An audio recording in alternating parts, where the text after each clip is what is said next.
Hi, we come to the end of Luke 12 today as Jesus turns from the disciples and addresses the crowd explicitly, the first time he's done that really since the beginning of the story. And to make sense of this passage, it really makes sense, I think, to follow the thematic map through Luke 12 that we've been looking at throughout this chapter. And if we scroll up to the beginning of it, we can see, especially important for our passage today, is not only do the scenes in chapter 12 fit with each other, but it fits very well with chapter 11, which began with Jesus teaching his disciples the Lord's Prayer, what we call the Lord's Prayer, and then walking through a series of issues around coming to trust that they really can turn to God in hope and can hear God's voice and distinguish God's voice from other voices, and being able to do that offering total commitment to the God whose voice they can hear. And that leads them to have apocalyptic eyes so they can see the contrast clearly between Rome or Satan's misrule and God's rule, and that will lead to the various consequences we've seen in the rest of the chapter that Jesus tries to assuage. Their fear that other people will reject them if they testify them, and their anxiety over the lack of provisions of food and clothing if they reject the benefits of empire. Then we saw a whole series of images around being prepared and being awake and not letting it slip off. As at the beginning of the travel narrative, we heard a number of people say things like, I'd like to follow you, but first let me do this or that, and Jesus says, forget it. Either follow or don't follow. So those who have the apocalyptic eyes and are ready to follow have to be aware and awake and alert and ready to go every time, even though that will create division with their most intimate relationships, including in their families. So what we see now is Jesus addressing not disciples, the people outside who are just gathering around. And at the beginning, we recall the crowds were by the thousands. So this is a huge crowd of people. And precisely what's at issue here is they are not among the people who've been taught to pray. And once we hear that, we can hear clearly what contrast he's making and why he calls them, like he refers to the Pharisees at the beginning, as hypocrites. So let's begin to look at our passage here. And as we look at the key words, we'll note that there really aren't a lot of key words in this passage other than the hypocrites, which connected back to the very beginning up here, the hypocrisy of the Pharisees. But we'll also see here how the question of debt will connect back to the beginning of chapter 11, not just the beginning of chapter 12. While I'm on the right side of the screen, too, it's worth noting the amazing variety of imagery we've seen throughout this chapter. I've noted a number of times, especially in the later verses, how Jesus seems to shift from one image to another, from verse to verse, without any transition. But I won't go through these. You can read them for yourself, and of course I'll post it at the radicalbible.net webpage. But quite a range of things, from nature things like ravens and sparrows and lilies and clouds, to social things like testifying before authorities, and the violence of slave masters, to all kinds of possibilities, including imaginative things like yeast of the Pharisees. So a whole wide range of imagery, and we're going to continue with that now as he shifts the imagery dramatically from slaves to clouds. So as Kinman reads this, it's addressed to Israel. He sees the crowd here as Israel, and representing Israel as opposed to the Gentiles, one of their opportunities to repent. So he sees, if it repents, it will be let out of prison. Rollins, on the other hand, questions this on the basis of what we see in 1257 here. He says it seems odd that if God were to be equated with the figure of the judge, that Luke would have his Jesus proclaim that the audience should judge for themselves. I'd like to suggest that both of those, though, presenting God as the judge, are missing what the point is of Luke showing these Roman-sounding situations. God is neither the judge, nor is he the slave master, nor is he the one who threatens to throw people into Gehenna. What Luke is doing there is contrasting the way of the reign of God and the way of the Roman Empire. It's the Roman Empire that throws people into prison and has masters beat their slaves and does all these terrible things. So any interpretation that puts the God of Jesus in the position of someone doing violence plainly has to start over and recognize that can't be what Luke has in mind. So he also said, and the also is ambiguous here as whether to the crowds or also these words, because he's addressing the crowds for the first time. So it seems like having addressed the disciples, he also spoke to the crowds here. when you see a cloud rising in the west, a cloud Nephilim, and the only cloud we've seen was the cloud at the Transfiguration, and we'll see a imagined cloud here in chapter 21 as well, rising in the west, and here you can see what a cloud rising in the west over Israel looks like. You might immediately say as well, it is going to rain. The word for rain is an unusual word for rain. You notice there's three other words for rain. Breko, the verb, and broke, the noun, are the most common, but this is ambros, only here in the New Testament, and it's a heavy rain. So it's making clear that when they see those clouds, you know it's going to pour, and so it happens. Then he turns the other direction and says, when you see the south wind, which is to say the Shirako, blowing up from the Negev, as Green notes below, it can raise the temperature 30 degrees in an hour, and here's what that kind of scorching wind looks like. The word for blowing is also only here in Luke. It's in Acts once, and in Revelation it's an unusual word for blowing. So the two images together, you see the cloud rising and it means rain. You see the wind blowing in the south and you know it means scorching heat. Kaus in here, only two other times in the New Testament. Luke continuing to use unusual words. And it happens. So notice the exact parallels here. You know how to know when it's going to rain, and you know how to tell when it's going to be hot. But then he calls them hypocrites. And as Green notes, his question then is not why they say one thing and do another, like the Pharisees, but why they have joined the Pharisees in living lives that are not determined by God. Which is not to say they've joined the Pharisees, that they've become Pharisees, or they're looking to the Pharisees in particular. We have no reason to think that. But they're like the Pharisees in the sense of living lives not determined by God, which, as we noted at the beginning, was Green's understanding of what the word hypocrite would mean in this context. But it's not their fault, as we'll see. Jesus is going to suggest that the fault lies not with them, but they're victims of a system that's put them in this situation. So let's go on to see that. You know how to interpret or discern, dokamazin here, to be testing or to discern exactly what people of prayer can do. They can discern the difference between the way of Satan and the way of God. Something that was an issue in chapter 11, whether people could trust, they really could hear the difference between Beelzebub and the voice of Jesus.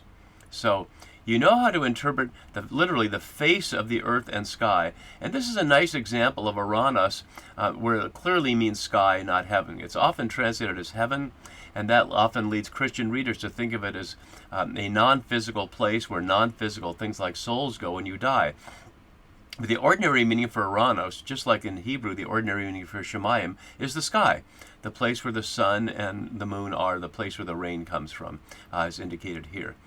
So you know how to interpret the face of the earth and sky. Why do you not know how to interpret the present time, or the kairos? And I'd like to suggest that the question here, which of course, like so many of the questions Jesus asks in this chapter, are not answered either by the audience or himself. This is the question. Why do you not know?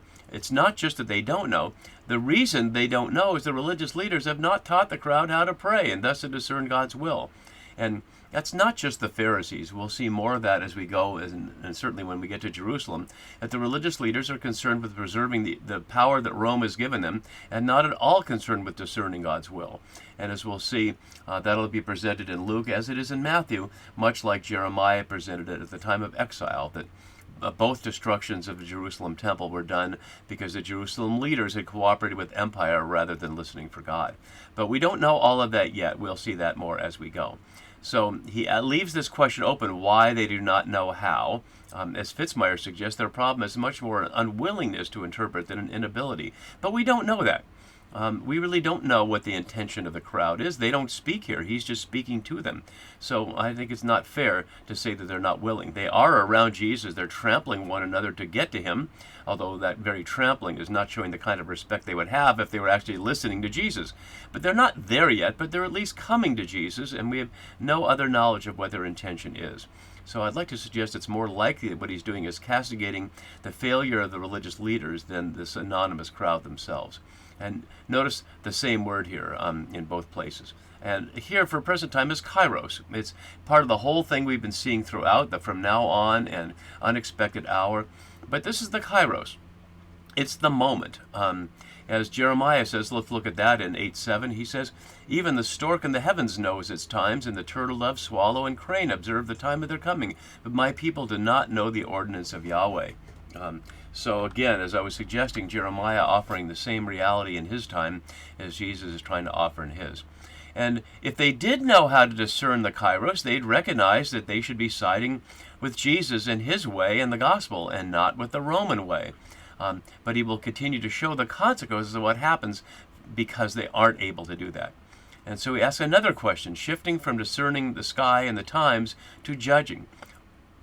Why do you not judge for yourselves what is right? Using the verb krino here for judge, and we saw that in the Sermon on the Plain earlier, and we'll see it later when there's judgment happening here. What is right or what is just?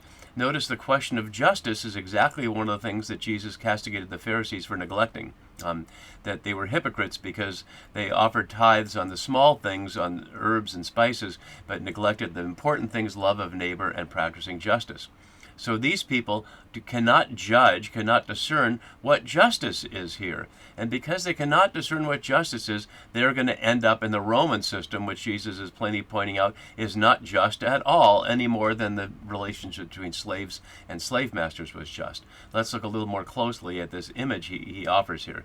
And I think Vincent, as often he does, conveys an image of the scene that makes it very clear.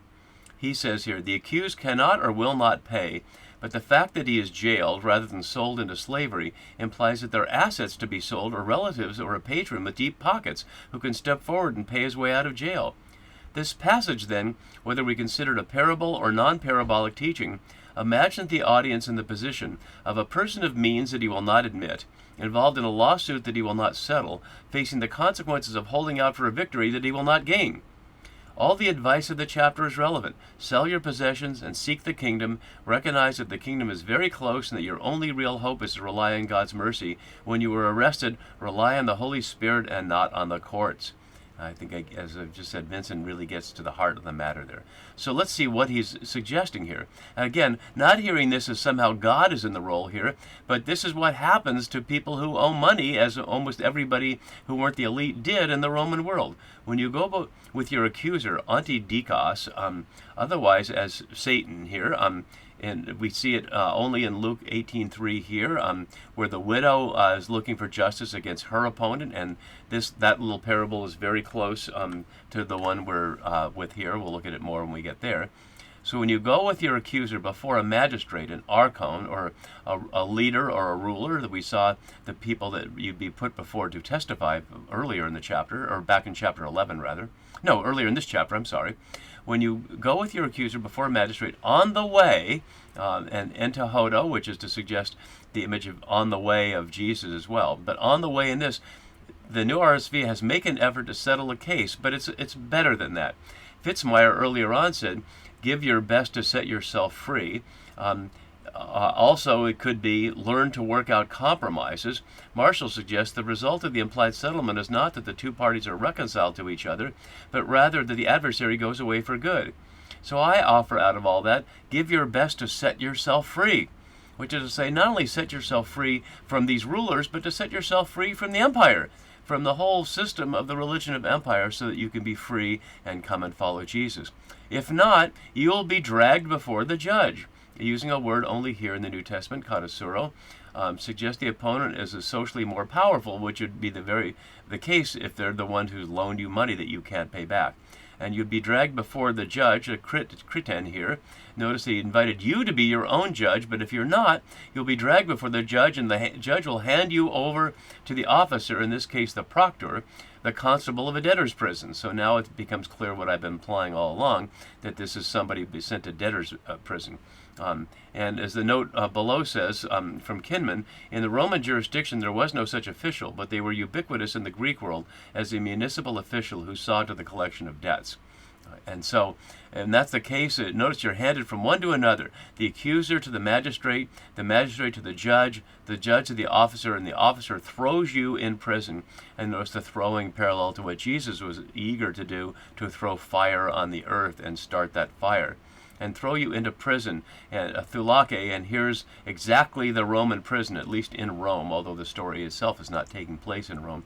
A famous, horrific prison that was there for a long time, the only debtor's prison in the city of Rome itself. And I tell you, you will never get out until you have paid the very last penny. or you have given. The fact that last year's eschaton, from which we get the word eschatology, the last things, leads some to hear this as about eschatological judgment, like somehow it's a threat of going to hell. But again, there's nothing like that here. Rather, it's a statement of what happens if you're not willing to pray to a God for whom debts are forgiven as you forgive debts. Then you'll end up in a debtor's prison run by the empire. This is the choice. And as we'll see, we're going to continue into chapter 13, even though my chart only goes through chapter 12, because really this is a part of the thematic element, because it calls for repentance and brings us back to chapter 3. So we'll see that next time. See you then. Bye-bye.